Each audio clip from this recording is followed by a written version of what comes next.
Kidlat News Updates. Mga balita ngayon, 12 baril isinuko sa Sulu, 140 na mga armas na recover sa peace campaign ng militar. 106,000 na mga pulis ipinakilos para sa Mayo 1, PNP naka-full alert sa mga protesta. 3 Chinese na sangkot sa online scam, timbog sa Pampanga. Ako po si Cesar Soriano para ihatid ang mga nangungunang balita sa buong kapuluan ngayon. 12 baril ang isinuko sa magkakahiwalay na lugar sa Bangingi at Pandami, Sulu mula April 23 hanggang 27 ayon sa militar, kasabay ng pinaiting na kampanya laban sa armadong alitan. Ayon kina Lieutenant Colonel Dante Mantes, Commanding Officer ng 101st Infantry sa Hatira Battalion, at Lieutenant Colonel Roy Dalumpines, Commanding Officer ng 104th Infantry para sa Bayan Battalion, kusang ibinigay ng mga residente ang iba't ibang high at low-powered firearms sa tulong ng barangay officials at MNLF representatives. Pinuri naman ni Brigadier General Alaric Avelino de los Santos, Commander ng 1102nd Infantry Ganarol Brigade, ang kooperasyon ng komunidad.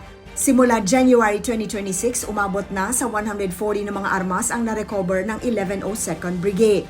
Itinutulak ng militar ang tuloy-tuloy na pakikipag-ugnayan upang tuluyang mabawasan ang banta ng armadong kaguluhan sa rehiyon. Kabuang 106,633 law enforcers ang ikinalat ng Philippine National Police o PNP para bantayan ang mga kilos protesta sa Mayo 1, Labor Day, ayon kay Police Brigadier General Randolph Tuanyo, Chief Public Information Office. Sa bilang na ito, 95,556 ay mga pulis, katuwang ang iba pang ahensya at volunteers.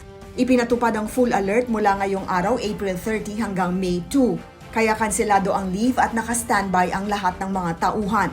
Tututukan ang mga rally site gaya ng University of the Philippines o UP Diliman, US Embassy at Mendiola na inaasahan ng mobilisasyon ng mga grupong paggawa.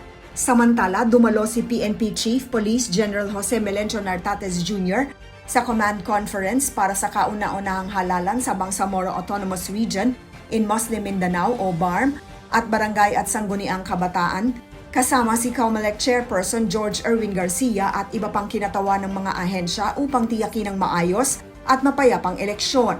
Nakatakda ang BARM elections sa Setyembre 14 at BSKE naman sa November 2 ng kasalukuyang taon. Tuloy-tuloy pa rin ang nationwide registration hanggang May 18. Iginiit ng PNP ang mahigpit na koordinasyon laban sa anumang banta. Arestado ang 3 hinihinalang Chinese sa raid sa Angeles City, Pampanga, kaugnay ng online scamming at money laundering ayon sa Bureau of Immigration o BI.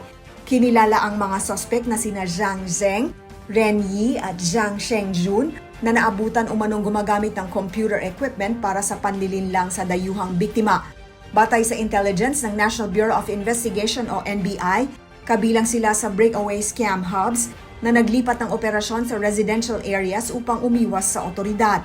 Nabigo ang mga suspect na magpakita ng valid immigration documents. Nahaharap sila sa deportation proceedings habang patuloy ang crackdown laban sa transnational crime syndicates.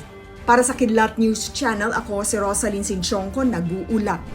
Ako po si Cesar Soriano, kasama nyo sa bawat pagputo ng balita.